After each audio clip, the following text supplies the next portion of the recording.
Hello friends, তো আজকে আমার একটা পার্সেল এসছে। তো আমি ভাবলাম তোমাদের সাথে শেয়ার করি এই পার্সেলটা কি আছে। তো চলো এটা ওপেন করা যাক।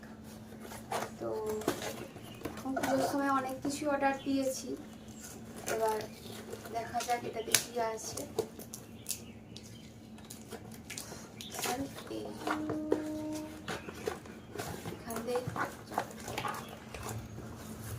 আচ্ছা, আমার একটা সুই এসছে। সরি, এটা আমার পার্সেল, এটা আমার বোনের পার্সেল। তো ও তো নেই, সেই জন্য আমি ওপেন করলাম।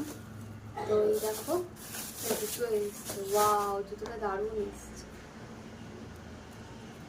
এই দেখো জুতোটা কেমন লাগছে সবাই কমেন্ট করে জানিও। এটা আমি পরে তোমাদেরকে দেখাবো। কোয়ালিটিটা দারুণ এসছে, একদম রিজনেবল প্রাইসও ছিল। এটা ফ্লিপকার্ট থেকে